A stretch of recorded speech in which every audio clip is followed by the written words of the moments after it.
employees, other ministries and department officials also participated in this session along with the other ISEA members. Right. So with Okay. this, all right. Thank you, ma'am. And with this, like we request Gaurav Tripathi sir to start the session on the present. Yes, you can share your presentation, sir.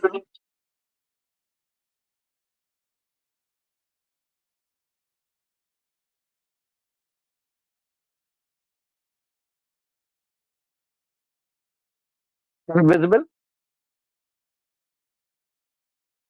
now? It is visible, sir. Please go ahead. No issues. Thank you. Okay. And I'm audible also. You are also audible. Thank you. Okay. Fair enough. Good morning, everyone. And I hope the best part, Savita ma'am has already given you an opening what we can expect from this session. I'll just come to my session.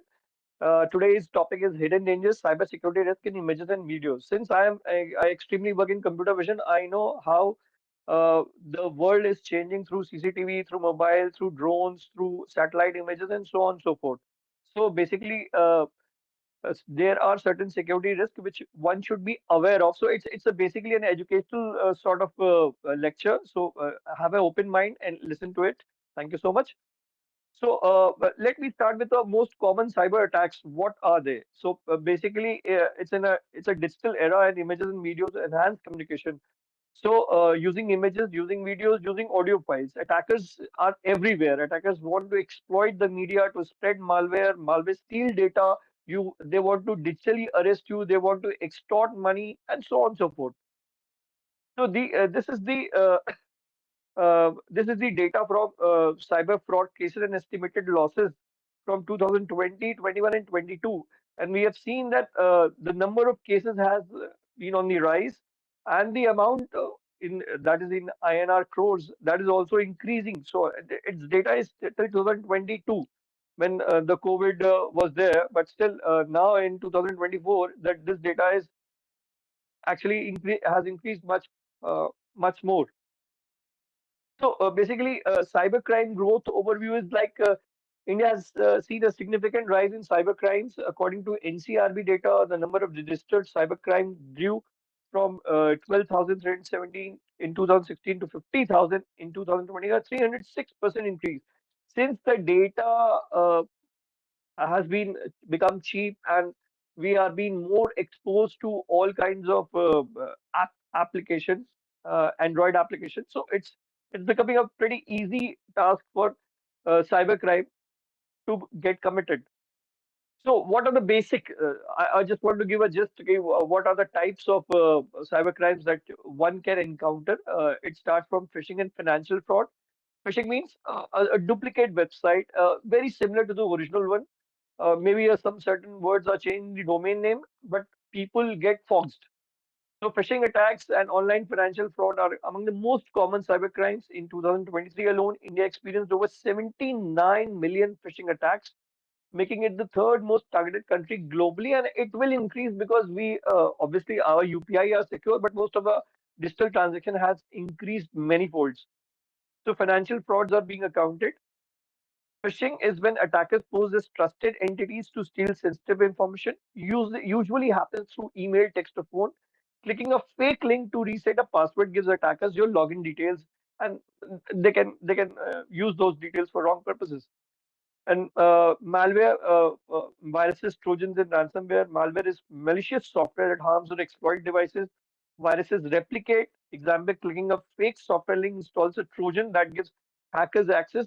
That is what precisely the torrent can do, as Savita madam has rightly pointed out.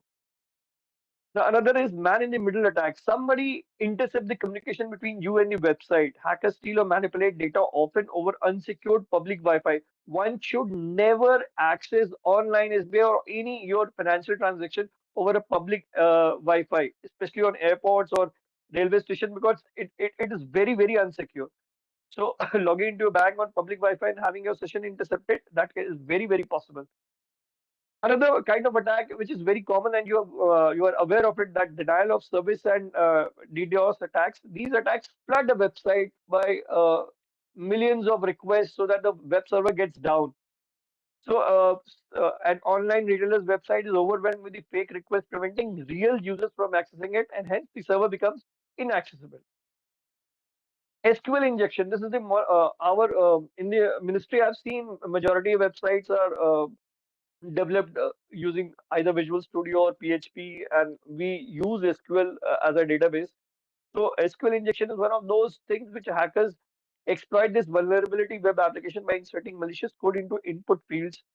So again, they retrieve all customer data from poorly protected website by typing commands into search box. That's why enhanced security becomes the responsibility of the concerned ministry.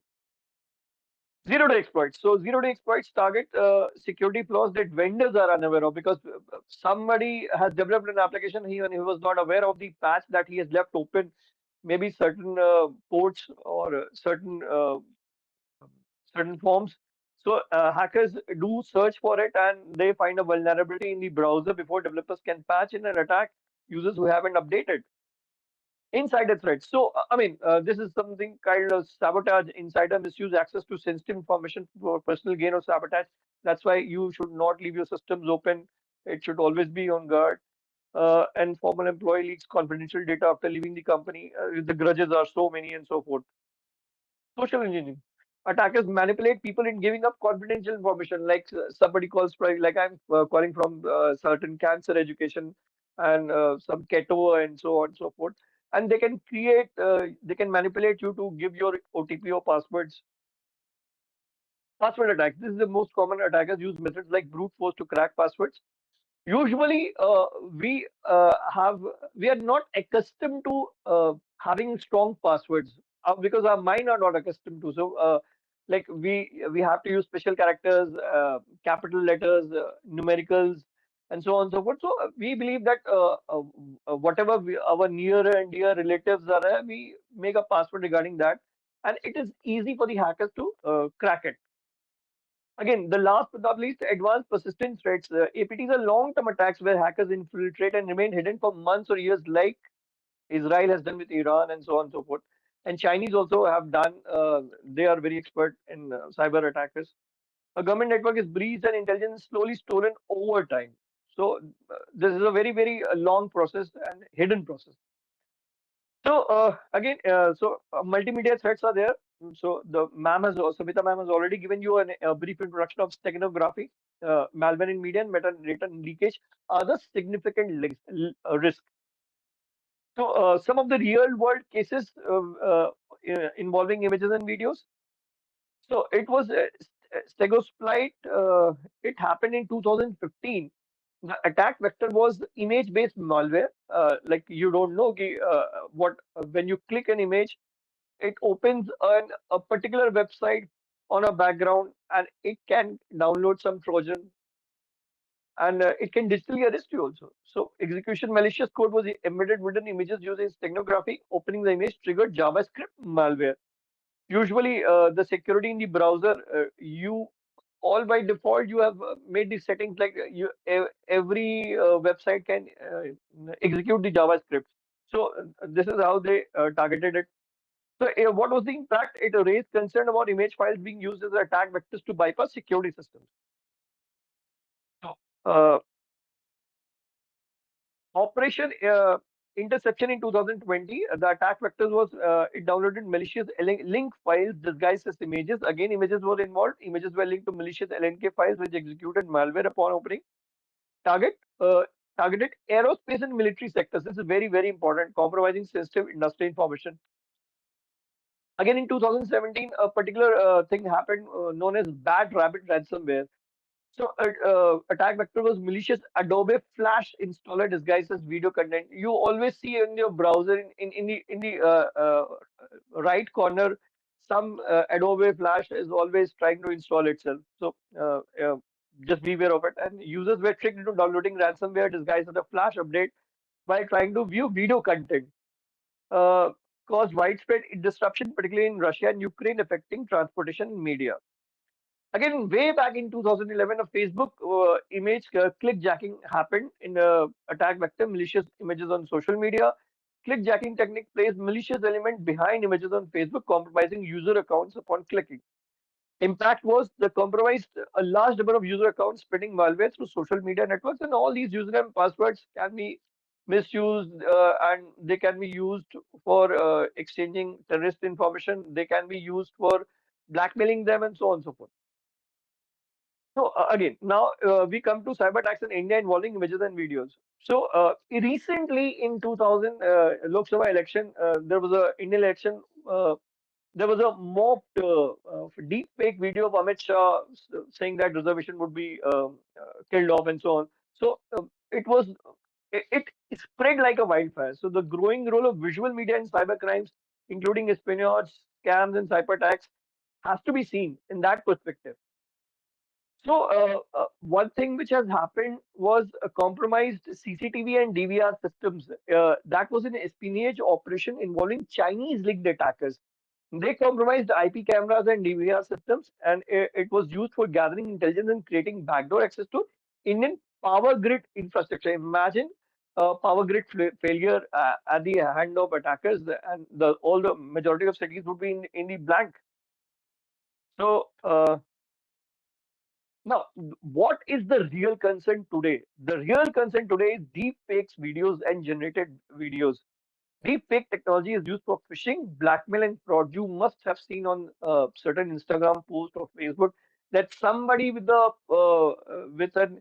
voice and image of police would be calling from +92 numbers, which originally belongs to Pakistan, and they threatened you that your near and dear ones have been arrested, and they extort money. This is all deepfake technology is used for phishing, blackmailing, and fraud. So AI generated fake video impersonate officials to deceive victims, and it is pretty very real. So and since the computational power is increasing and the cost of computation is decreasing, this deepfakes is expected to hit India very much. So what are the deepfakes? Deepfakes use AI to create hyper-realistic fake videos or audio. These manipulations can make it like individuals have done or said things that they never did. That is important. See, I'm giving you an example. This is me, and I have replicated a particular different action using AI. You can again see. I'm not doing it, but I'm replicating somebody else's action, and it is being done with deepfakes. It is as real. How could you detect it? Whether I am not the real person.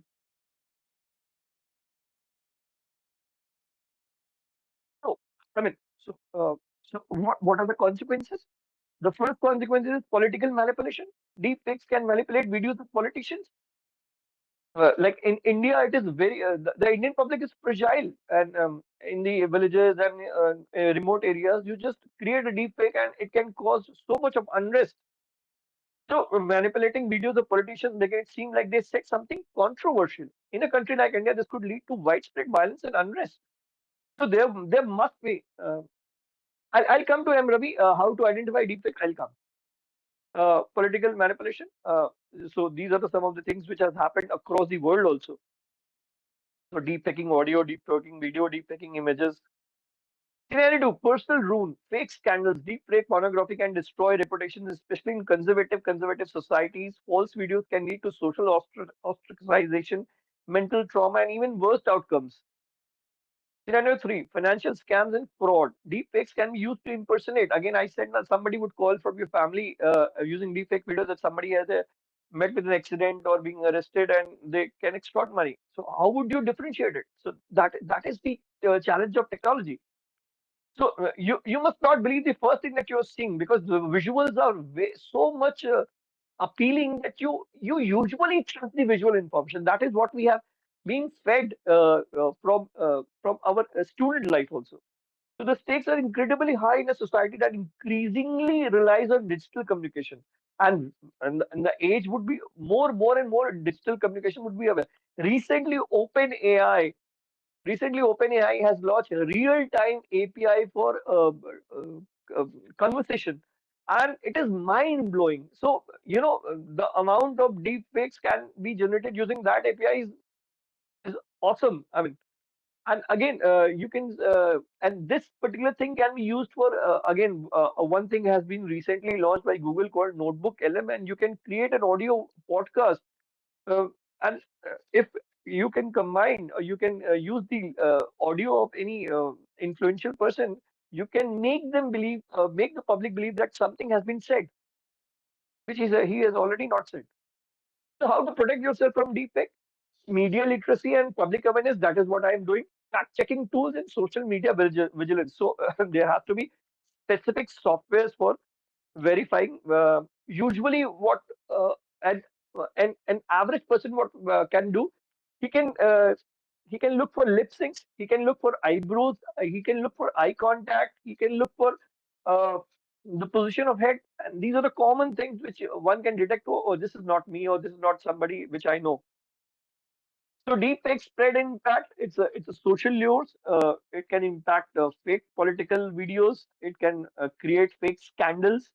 It can create a reputation damage. It can create financial frauds, which is very, very bad for economy, and it can create huge business losses. So one way the technology is assisting us, and the other way it has been exploited to create. It can create so much of damage. So there are particular apps to deepfake. Zao, Deepfake, WebB, Avenge Machine Tube, Deepface Lab, Deepart, Face Swap Live, Face Swap by Microsoft. So these are some of the apps which you can use for detecting deepfakes. Okay, now the chapter of deepfakes finishes, and now phishing. It comes at phishing and social meaning with images. So, Sidewinder at hacking group used official-looking images in phishing attacks, target Indian defense and maritime sectors, and malicious emails and documents embedded with malware. So, obviously, the attackers would the threat is so high that they would every day our defense installation are flooded by cyber attacks. So, scams involving multimedia cyber criminals use manipulated images and videos for identity theft and fraud, fake profiles and documents trick victims into revealing personal information, and common in phishing emails and fake job offers. This, the last line, the fake job offers. People are so gullible because obviously everybody wants a job, a good job. So they become very gullible for fake job offers, and people create a similar website for the company that they have been their dream company, and they can be lured. So global trends is deepfakes and AI enhanced media are used globally in phishing and misinformation campaigns. It is happening all over the world. Recently, 2024 Paris Olympics faced over 140 cyber incidents, some involving multimedia attacks. AI enhanced malware creates fake content to avoid detection. That is the technology which is used behind that is diffusions technology. Transformers also are being used. So, sub conclusion is multimedia-based cyber attacks are a growing concern in India. We should obviously strengthening cyber security forces, and so our defense forces are very aware of this cyber threats. And but still, we have long way to go. And AI-driven deep fakes and manipulated content will play a larger role in future cyber threats. So again, now just come to some of the basics that Savita ma'am has given an introduction. Steganography. What is that? It is some kind of hidden code inside. So it hides data in images and videos without visual alterations, and it goes way back in Roman Empire that they used to write letters, and they used to uh, accuracy. Yes, it is. Mr. Ravi, it is already increasing day by day. And when we are increasing the accuracy in detection, they are also increasing the accuracy in fake detection. You should check a website called HeyGen, and you can create your own avatar, your own deepfake videos. So you do check that. So in Roman Empire, they used to write letters, and they used to give gaps between letters. So and that gaps was written with hidden inks. So that was the first of its kind of steganography, which used hidden code in sight. So cyber criminals use this method for covert operation. I said HeyGen, HeyGen. It is amazing. In fact, AI Artstuck is using that only for giving weather information. Yeah, I'll share everything. Don't worry about it. Cyber criminals use this method for covert operations and data theft and malware distribution. Real world example. So in 2017, cyber criminals use Twitter images. So Twitter is so popular, and the public can can easily click on the photographs or the videos. So attackers utilize technography and images to communicate covertly on social media. And they can be hardcore criminals, they can be terrorists, they can be financial fraudsters. I mean, they also want to communicate something which cannot, they should be in a plain sight, but everybody cannot see it. So this is one of the real world example. So attackers embed malware in images and videos, buffer overflow vulnerabilities in media players are often exploited. That is, VLC is open source. You can check for that. Opening a malicious image in an outdated media player can trigger malware. So that is why they come up with again a version of their MP3 player or video player.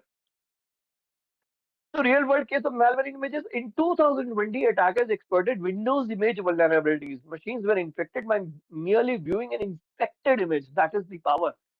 So metadata again. Now every image that we click in our mobile phones or from camera, there is a called metadata, the information about the data when it is taken, the lat long, the GPS coordinates, the time, the properties of the images. So this metadata. So while we upload images on Twitter or Instagram, it actually truncates this metadata information. But if some software doesn't do that, then we are exposing our own metadata information. And metadata can contain sensitive information such as GPS coordinates and timestamps. So hackers can use this information to track government personnel. That is what they do. So wherever you are posting your photographs on Facebook or any social platform, usually Facebook, Instagram, and Twitter do take care of removing EXIF data, but sometimes they could also malfunction. So, coming to metadata exposure, privacy leads to images. Metadata is data about data, often attached to images and videos, containing details like devices, use, date, and time, GPS location. So once we were with a senior in an border area post, and that senior used to take a photograph. So the security personnel reprimanded him that okay, you are not supposed to take that because ultimately you will post somewhere and that GPS data would be exposed. So while it helps photographers and videographers to organize their work, metadata can expose sensitive information that puts users at risk. So location tracking can be done, device information, what type of devices is being used by that particular person, if it's an Android or it's an iOS. And what are the protection tips? We should usually remove metadata from sharing images or videos online. So whenever we use some online platform for sharing images or videos, one must make sure that in their policy that they are removing EXIF data. So reviewing, otherwise, one can write a simple Python program using PIL to remove that EXIF data also. So review your device camera settings to disable geotagging and metadata logging because it also increases the size of the images also. So and use privacy focused platform that scrub metadata. That is important. Real world example of metadata leaks. In 2012, military base locations were leaked via photos uploaded with GPS metadata. Adversaries tracked military governments using GPS data in the metadata. That is the real world example. So, what tools to detect and mitigate? Steganography detection tools are Steg Expose and Steg Detect. Metadata stripping tools are EXIF tools and MAT. And malware scanners are virus total and hybrid analysis. So, usually the best practices for government officials and in fact for any general public is educate employees from multimedia risk. Make sure that whatever you are uploading uh, does not contain any sensitive information. Disable image previews in emails and chats. That is important. So majority of we have uh, uh, recently moved to mail.gov.in and they have disabled the image previews in emails and chats.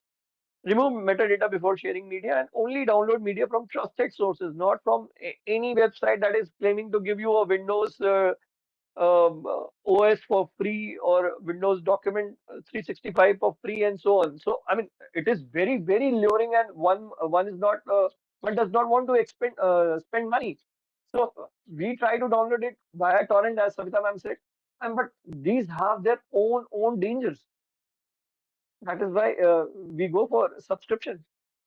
So basically, this particular session was like images and videos on can harbor hidden threats with the right tools and best practices. These risks can be mitigated, and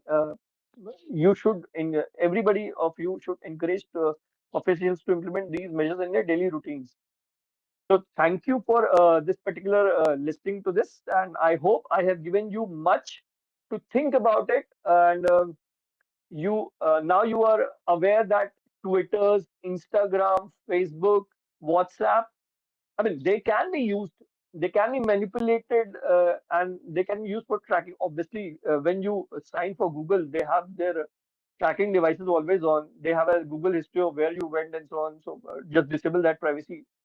And there are certain websites, I'm just forgetting, there are certain websites which one should search about for their own digital imprints in internet, and they can give what where uh, where your data has been exposed. Then you can disable all those, or you can unsubscribe them. So that is also one of the ways to keep your Gmail account safe.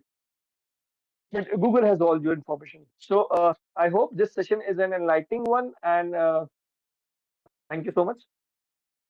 Yeah, thank you, sir. Like, if you have any questions, I request participants to keep it in the chat area. And in the meantime, like, what are the questions are there? Those questions we'll ask sir to answer. So there is a question: how to identify deep fake? I said already said in the website there are certain apps which Yes. can be identified, but in a very common way. You should look for the eye movement, eyebrow movement, face tends to be very static. So I mean, when people usually speak, they tend to give, they tend to rotate